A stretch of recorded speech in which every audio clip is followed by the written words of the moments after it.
तो नमस्कार, आदाब, सत श्री अकाल। एक बार फिर से आप तमाम दर्शकों का स्वागत है हमारे चैनल पर डेली क्राइम में। आज की कहानी एक ऐसे ही शख्स की है जो 3 सालों तक सोफे पर मुर्दा बैठी रही और किसी को कोई खबर तक न मिली। कहानी की शुरुआत करते हैं, जो कि काफ़ी दिल को धक झकझोर देने वाली है।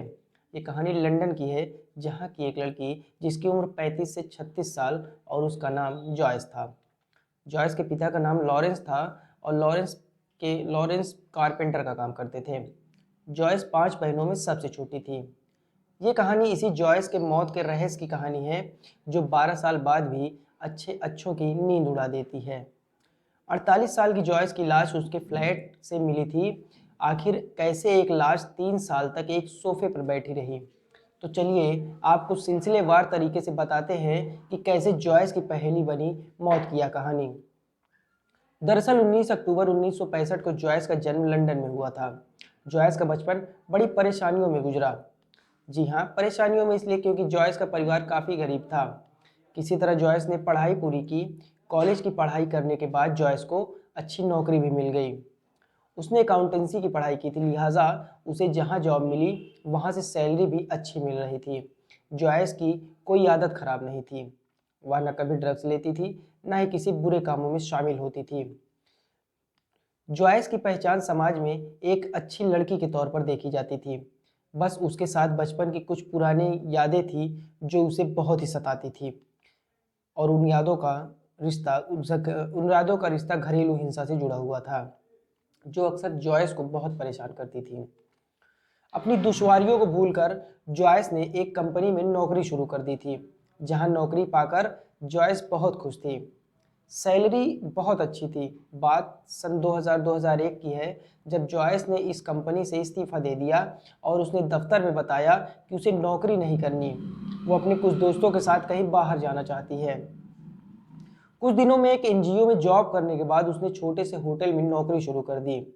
उसी होटल के पास एक छोटा सा रूम भी ले लिया था। जॉयस का सिंगल रूम सेट था, या बेहद सस्ता रूम था। यहाँ पर ज़्यादातर लोग ड्रग एडिक्ट और आवारा किस्म के लोग ही रहते थे, जो कम आमदनी के चलते इस इलाके में रहा करते थे। इस अपार्टमेंट में जॉयस का कमरा सबसे कोने में था। नौकरी के साथ साथ जॉयस ने अपनी एक हाउसिंग स्कीम भी ले रखी थी, जिसके चलते घर से जुड़े बिजली, पानी और 50% किराया ऑटो डेबिट हो जाया करता था। मतलब उसके बैंक के खाते से आधे पैसे महीने में अपने आप कट जाया करते थे। जॉयस की ज़िंदगी 2003 तक ऐसे ही चलती रही।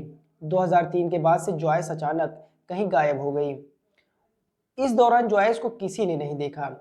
दिन, महीने, साल गुजरते गए। जॉयस के घर के बाहर अखबारों का ढेर भी लगता जा रहा था। हैरानी की बात तो ये थी कि जॉयस के कमरे की लाइटें जल रही थी और टीवी चलने की आवाज़ भी लगातार आ रही थी। धीरे धीरे वक्त गुजरता गया और आ गया साल 2006। इस दौरान 3 सालों में किसी ने भी जॉयस को नहीं देखा, ना ही जानने की कोशिश की कि आखिर जॉयस कहाँ है। चूंकि 3 साल से जॉयस का 50% किराया और बिजली का बिल, जो कि उसे नगद देना होता था, वह बकाया रह गया था। लिहाजा मकान मालिक भी इत्मीनान में था। दरअसल बाकी का 50% किराया जॉयस को नगद देना होता था, इसलिए 25 जनवरी 2006 को मकान मालिक ने जॉयस की तलाश करना शुरू कर दिया। किराया अब बढ़कर तकरीबन 3 लाख रुपए हो चुका था। अब मकान मालिक ने हाउसिंग स्टाफ की मदद से घर का दरवाज़ा खुलवाने का फैसला किया। मकान मालिक के जरिए हाउसिंग स्टाफ के पास मास्टर चाबी मौजूद थी और फिर मकान का दरवाज़ा खोला गया। दरवाज़ा खुलते ही सबके पैरों तले मानो जमीन ही खिसक गई। दरवाजे के बिल्कुल सामने सोफे पर एक इंसानी कंकाल बैठा हुआ था। कमरा बदबू और घुटन से पूरी तरह से भरा हुआ था। टीवी चल रही थी, जिस पर BBC 1 का एक चैनल चल रहा था। सोफे पर कई सारे क्रिसमस गिफ्ट और एक शॉपिंग बैग भी पड़ा था। जॉयस के फ्लैट में खिड़की से रोशनी भी थोड़ा कम आ रही थी। ऐसा नज़ारा देखकर मकान मालिक के पैरों तले जमीन खिसक गई। आनन फानन में हाउसिंग स्टाफ ने पुलिस को फ़ोन किया। जब पुलिस आई तो पुलिस ने घर को खंगालना शुरू किया। शायद कुछ न कुछ मिल जाए जिससे जॉयस की हत्या हुई है या उसकी प्राकृतिक रूप से मौत हुई है, इस बात का पता लगाया जा सके। जांच के दौरान इसी घर से पुलिस को जॉयस का मेडिकल डॉक्यूमेंट भी मिलता है, जिसके बाद लाश का पोस्टमार्टम किया जाता है और पोस्टमार्टम से आखिरकार यह खुलासा तो हो जाता है कि ये कंकाल किसी और का नहीं बल्कि खुद जॉयस का ही है।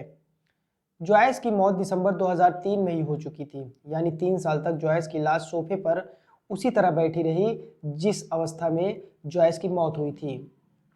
लगातार 3 साल तक टीवी भी चलता रहा और लाइट भी जलती रही, लेकिन किसी पड़ोसी ने इस बात की जहमत तक उठाने की कोशिश नहीं की। ना ही किसी को शक हुआ कि जॉयस के साथ कुछ बुरा हो सकता है या हो गया है। किसी पड़ोस ने जॉयस की कोई सुध नहीं ली। मीडिया में दर्दनाक खबर फैलने के बाद ब्रिटेन की राजनीति में मानो एक भूचाल सा आ गया कि समाज किस दिशा में जा रहा है, जहां किसी को किसी की जिंदगी और मौत से कोई सरोकार ही नहीं है। हैरानी की बात तो यह है कि इन 3 सालों के बीच जॉयस के घर वालों ने उन्हें कई चिट्ठियां भी लिखी, लेकिन जब उसे पढ़ने वाली ही इस दुनिया में नहीं रही तो आखिर उन चिट्ठियों का अब क्या होगा। बताया जाता है कि जिस समय जॉयस की मौत हुई तब वह एक शख्स को डेट कर रही थी। पुलिस ने उस प्रेमी की तलाश बहुत की, लेकिन काफ़ी मशक्क़त के बाद भी वह नहीं मिला। जॉयस की मौत का सटीक कारण ढूंढना पुलिस और डॉक्टरों के लिए एक चुनौती बन गया था। बहरहाल जॉयस की मौत की गुत्थी आज भी कयासों और सवालों से घिरी हुई है। जॉयस की इस रहस्यमयी मौत से प्रेरित होकर हॉलीवुड में एक फिल्म भी बनाई गई जिसका नाम ड्रीम्स ऑफ लाइफ है। हम आशा करते हैं कि आपको हमारी आज की कहानी पसंद आई होगी। डेली क्राइम की टीम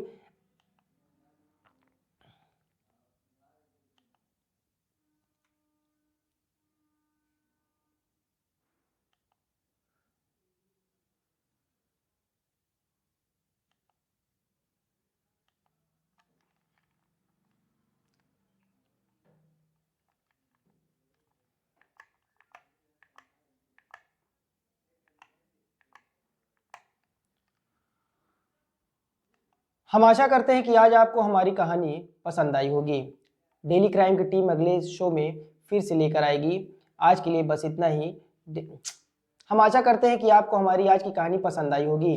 डेली क्राइम की टीम फिर लेकर आएगी एक नई और रोचक कहानी। तो हमारे वीडियो को लाइक और चैनल को सब्सक्राइब करना बिल्कुल ना भूलें। तब तक के लिए जय हिंद।